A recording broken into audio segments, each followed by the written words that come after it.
What is current? Current is the movement of charges. So, what is a charge?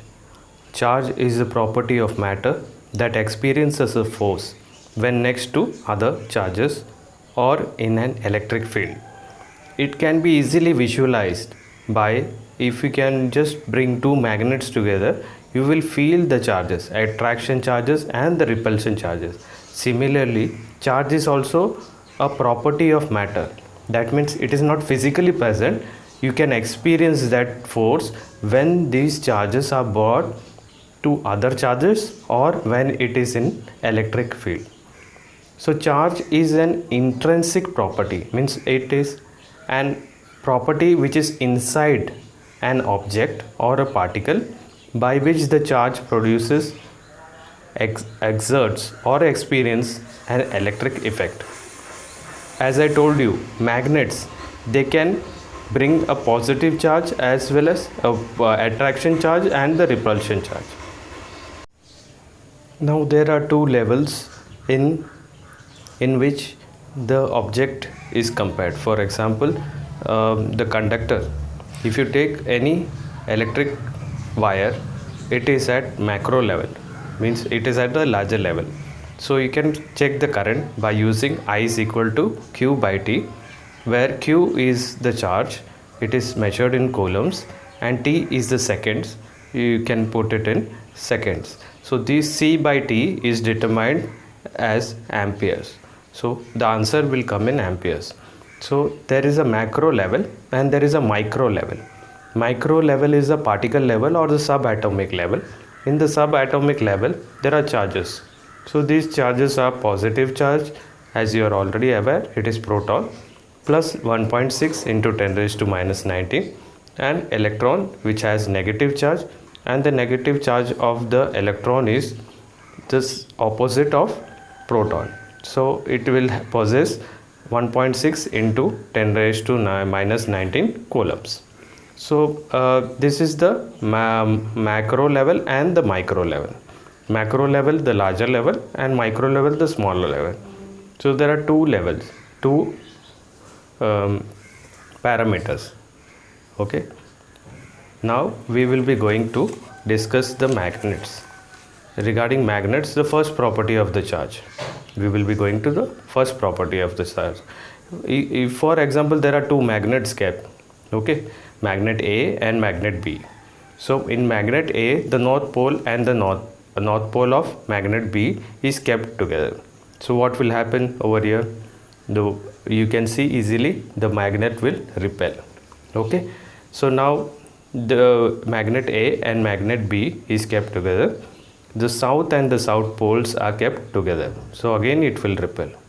Okay. Now what is happening is that we are keeping magnet A and magnet B, but with reverse polarities. For example, north pole is kept towards the south pole.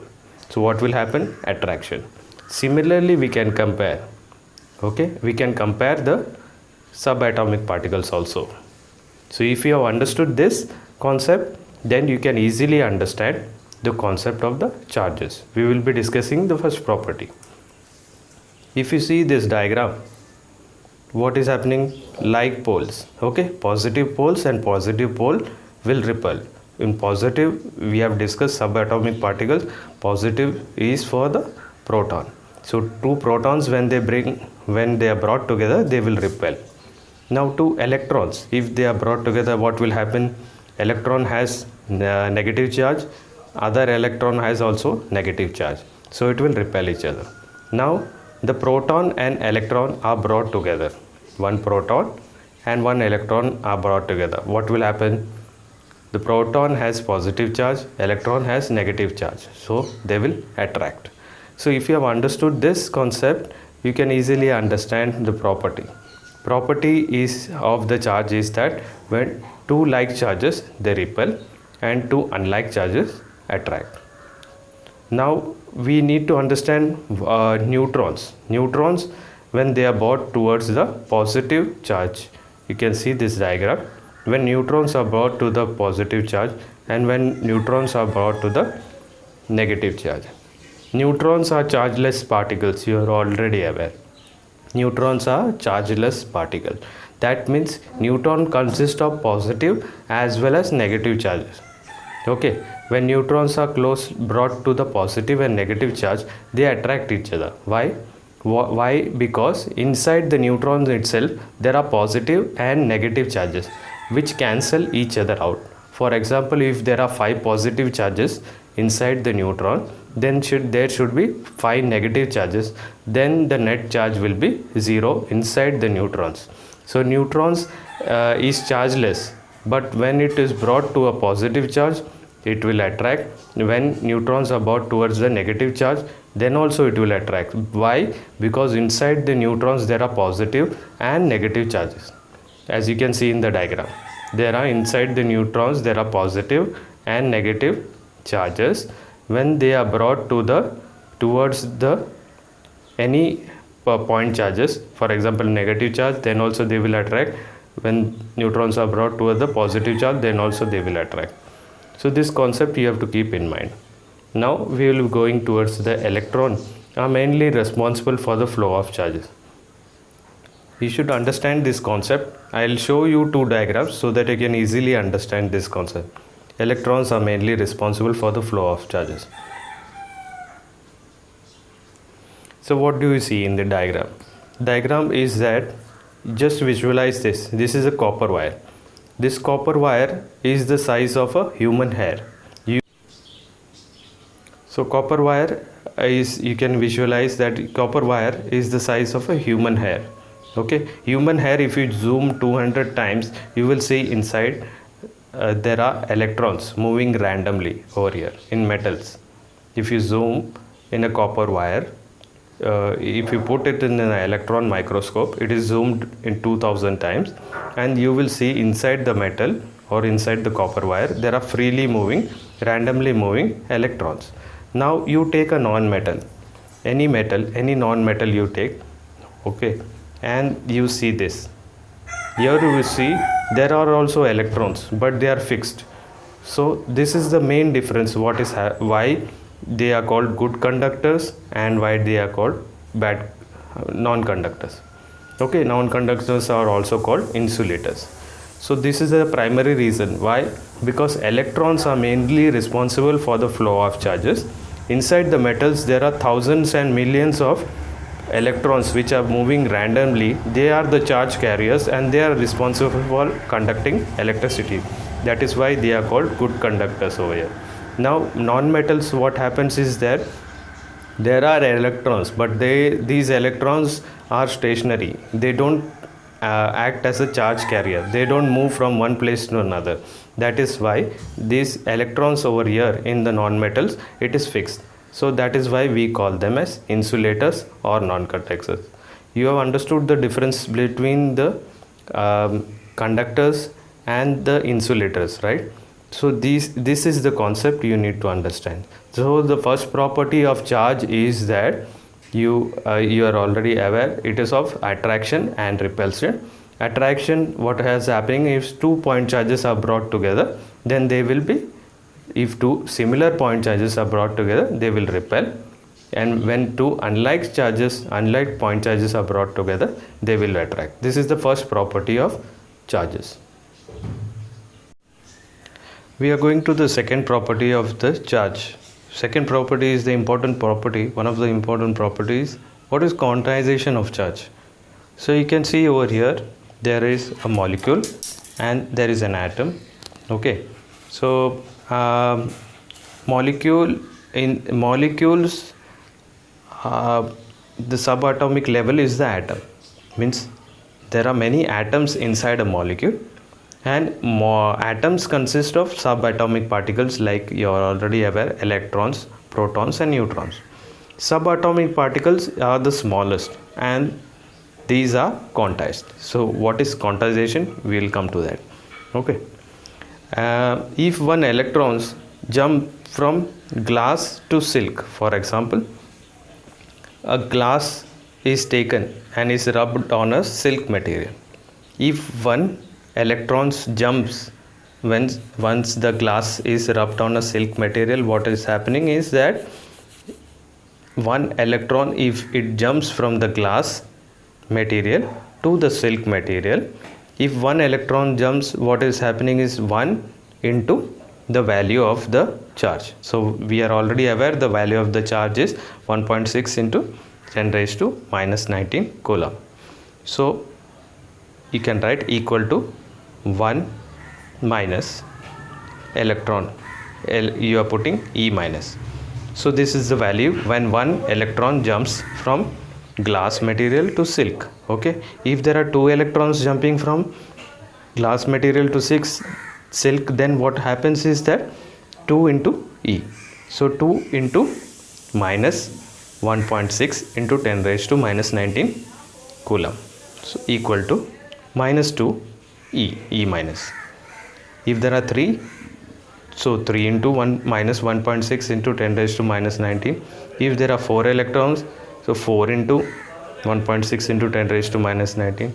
If there are 5 electrons, 5 into 1.6 into 10 raised to minus 19 coulomb. What is happening is that we are multiplying. You see over here, if there are n electrons jumping from the glass material to silk, so n into 1.6 into 10 raised to minus 19 coulomb. So equal to minus n E minus. What is quantization? Quantization is the integral multiplication. It comes in 1, 2, 3, 4, 5, 6. There is no fraction. We'll explain why it is not in fraction. You have to visualize a house over here. We can take an example why it is not in fraction. I'll explain you. You can visualize a house over here, and there is a ladder. So there are ladders. So inside the ladders there are steps, right? So you have taken the ladder. So you have stepped on the first step. Then you have stepped on the second step. Then you have stepped on the third step. Then you have stepped on the fourth and fifth. Is there any fractions in between? Is there any fractions? 1.5, 2.5, 3.5, any decimal fractions? 0.5? No, right? There are integers, for example 1, 2, 3, 4 and so on and so forth. So you will be taking the first step, then the second step, then the third step, then the fourth step and the fifth step. Similarly, electrons jump from glass. This is called quantization of charge. So multiple of 1.6 into 10 raised to minus 19 coulomb, or the multiple of E. Okay, so where n is equal to 1, 2, 3, 4, 5, so on and so forth. So quantization of charge is the integral multiple of electronic charges based on the basic unit of charge. Okay, that we define as Q. Capital Q is the charge, equal to n is the integral multiple, and E is equal to E minus electron value 1.6 into 10 raised to minus 19 coulomb. We can take one more example so that you can easily understand what is quantization. Suppose we buy eggs. Okay, what is the cost of egg? Okay, suppose it is 10 rupees. One egg costs 10 rupees. So the total cost would be number of eggs. Okay, number of eggs means, if in a sense you want to buy 12 eggs, so 12 into the cost. The cost is 10. So 12 into 10 would be 120. So here what is happening is I am making you understand what is the value of quantization. Quantization means the smallest possible value. These are integers, right? This can't be fractions. Okay, there is no 0.5 egg, 1.5 egg, 3.5 egg, 4.5 egg. There is no decimals. These are always integrals. The number of eggs will be always integral. So that is the meaning of quantization. Now we will take another example. Let us take another example so that we can fully understand what is quantization. So let us take a wholesaler of sweets. A wholesaler of sweets, he is selling 2 kg minimum order. He won't go below 2 kg sweets to supply. Whosoever comes to his shop, he will give minimum 2 kg sweets. He will not give 1.5, he will not give 0.5, he will give 2 kg and 2 kgs multiple. Okay, so if I purchase 2 kg, if I purchase 2 kg, then he will give me 2 kg. Okay, if I purchase 3 kg, if I tell him I want to purchase 3 kg, he will not give. Okay, if 2's multiple, he will supply. So 2, if I purchase 4, he will give. If I say I want 5 kg, he will not give. Okay, if I order 6 kg, he will surely give, because it is a multiple of 2, right? 2 kg, 2 kg and 2 kg will give you 6 kg. Now going to the 9 kg, if I tell him I want 9 kg, he will say no sir, it's not possible. Now you can understand what is the total, means number of orders into 2 kg. So 2 kg is the quantized value. So 2 kg is the smallest possible value. So I have made you understand what is quantization. Quantization here, instead of 2 kg, you have to put this. E is equal to minus 1.6 into 10 raised to minus 19. That is the smallest possible value of charge in an atom. So Q is equal to Ne. That is the second property, quantization of charge, extremely important. That is a property of charges. Okay. Now we are coming to the third property of the charge, is the law of conservation of charge. Before coming to the law of conservation of charge, let me give you an example. Before collision, there are two balls traveling at a momentum p is equal to 10 of the first ball, and p is the momentum, okay, of the second ball is 15. Okay, when you add these two momentums, what you will get? 10 plus 15 is the total momentum of these two balls. Okay, they are moving in one direction and the momentum is 25. Okay, 10 plus 15 is equal to 25. This is before collision. Now what happens is that these two balls are moving in particular direction.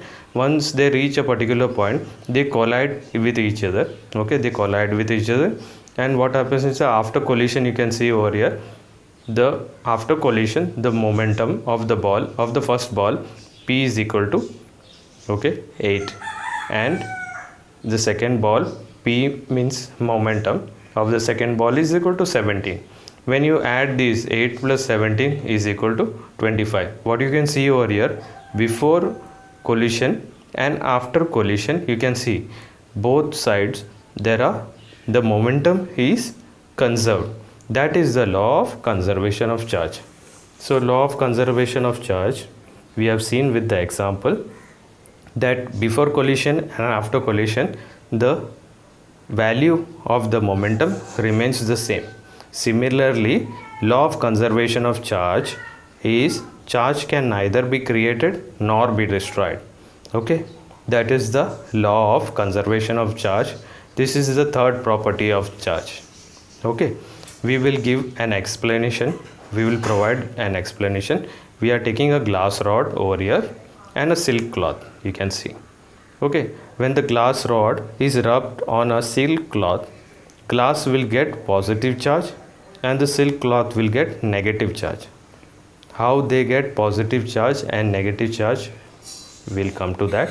Silk cloth have high work function to remove electrons from its outermost orbit. Okay, silk has excess electrons in its outermost orbit. Excess in a sense maybe 1 or 2. Okay, from it if it is there in the outermost orbit, so it is a loosely bound electron. It would like to give that electron off. And when compared to glass has lower work function to remove electron.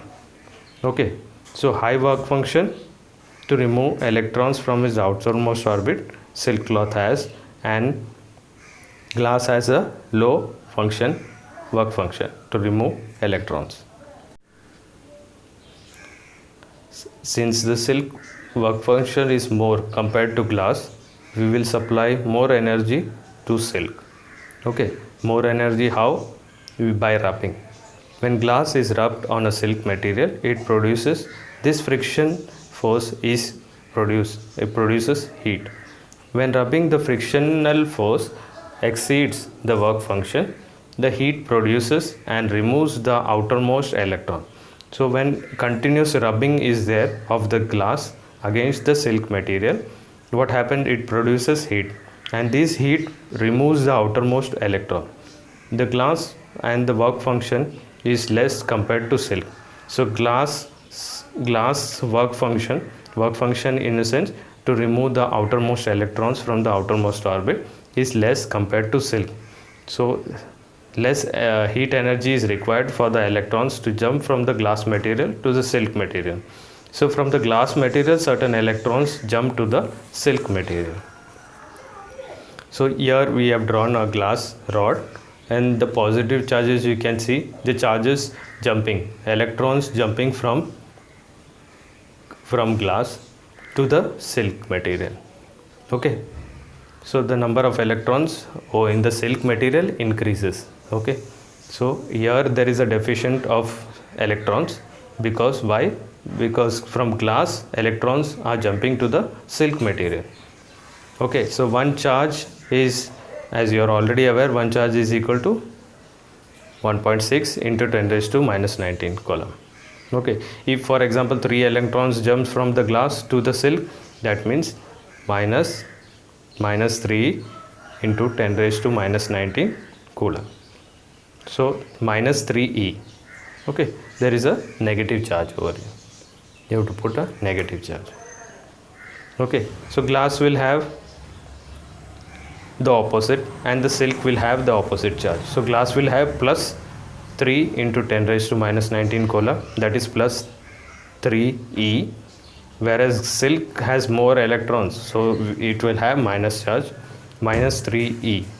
Okay, so here also you come to know there is a quantization of charge where E is equal to minus 1.6 into 10 raised to minus 19 coulomb. Okay, so we will come back again to the law of conservation of energy. The law of conservation of charge. The third property, law of conservation of charge. So what is law of conservation of charge? Charge is created in equal and opposite pairs. Total amount of charge in an isolated system remains the same or remains constant. We had seen that with the examples when two balls were moving in one particular direction, the before collision momentum and the after collision momentum remains the same. Similarly, charges also, before charges and after charges will always remain the same. The charge is transferred from one body to another body. Let us consider an isolated system. We have considered over here an isolated system A and B. So A and B are two bodies with each having 20 coulomb charge. So the total charge will be, if they are put it in an isolated system, A is having 20 coulomb, B is having 20 coulomb. So it will get 40 coulomb charge. Okay. Now let us suppose the body A gives 1 coulomb to body B, 1 coulomb charge to body B. So the total charge would be 19. 1 coulomb is subtracted from 20, it becomes 19. And for B it will become 1 coulomb more. So 20 plus 1 you will get 21. Here you can see the total charge after and before is the same. See, before the transfer 40 coulomb charge was there, and after the transfer also 40 coulomb charge. So the total charge remains the same. That is the conservation of charge. So this example you can easily consider for the law of conservation of charge. So I think a law of conservation, the third property, is clear now. Thank you so much. The fourth property of the charge is the additive nature of charge. Okay, what are additive natures of charge is, let us consider a neutral body. Neutral in the sense there are positive and negative charges balanced. So the body has equal number of protons plus charges and equal number of electrons minus charges. Therefore the body is having equal number of plus and minus charges. So if we introduce 2 microcoulomb charge on a neutral body, for example we introduce over here, in order to understand what is additive nature, we introduce 2 microcoulomb charge to a body which is a neutral body. We put 2 microcoulomb charge. So initial charge will be 0, as you are already aware. Initial charge will be 0. Now the charge becomes how much? Plus 2 microcoulomb, because this is plus 2 microcoulomb we added over here. So 0 plus 2 microcoulomb will give you an answer plus 2 microcoulomb. Now again on the same body which has 2 microcoulomb, we add 5 microcoulomb. Okay, what happens is that on the 2 microcoulomb charge body we add 5 microcoulomb. And you need to understand what is microcoulomb is. 1 microcoulomb is 1 into 10 raised to minus 6 coulomb. Okay, so we'll come back again. Here we had seen that there are 2 microcoulomb charge over here, on which we will be adding 5 microcoulomb charge. Okay, so 2 plus 5 will give you 7 microcoulomb. Okay, now we on the 7 microcoulomb we will introduce again minus 3 microcoulomb. What is happening? From 7 you need to minus 3. So from 7 microcoulomb you need to minus 3, and you will get an answer 4 microcoulomb. So in this is the additive nature of charges. So we were discussing additive nature of charges. Just to give you a brief once again, let us consider a neutral body. So neutral body, in a sense, there are equal number of protons and neutrons. Okay, so that is why the body is neutral charge. You have seen that. Suppose we add 2 microcoulomb to this 0 charge. So what will be the answer? 0 plus 2 microcoulomb will be the answer. So we will get 2 microcoulomb. Okay, now when we add this on this 2 microcoulomb charge, we will add 5 microcoulomb charge. What will happen? 2 plus 5 microcoulomb will give you 7 microcoulomb. Now in the 7 microcoulomb we add minus 3 microcoulomb. What will happen? Plus 7 microcoulomb minus 3 microcoulomb will give you 4 microcoulomb. So what we have seen over here, charges are of additive nature. If negative charges are put, that will get minused, subtracted. If positive charges are put, it will get added. So this is the additive nature of charge. So we can conclude that, let us consider an object which is neutral. That means equal number of protons and electrons. So we provide some charges on it. For example, Q1, Q2, Q3, Qn are the charges. So what happens is that we can see in this diagram. Okay, so first when you put Q1 in this charge, neutral body charge, okay, when you put, and then you put Q2, then you put Q3, like you put n number of charges, what happens is that net charge is equal to Q1 plus Q2 plus Q3 plus Qn. Okay, so the total charge will be, the total charge on an object is equal to the algebraic sum of electric charges distributed on that object. So is known as additive nature. So this is the additive nature. You can see summation 1 I is equal to 1 to n Qi, where I is the integers 1, 2, 3 till n. So we have completed the fourth property of charge, which is the additive nature of charge.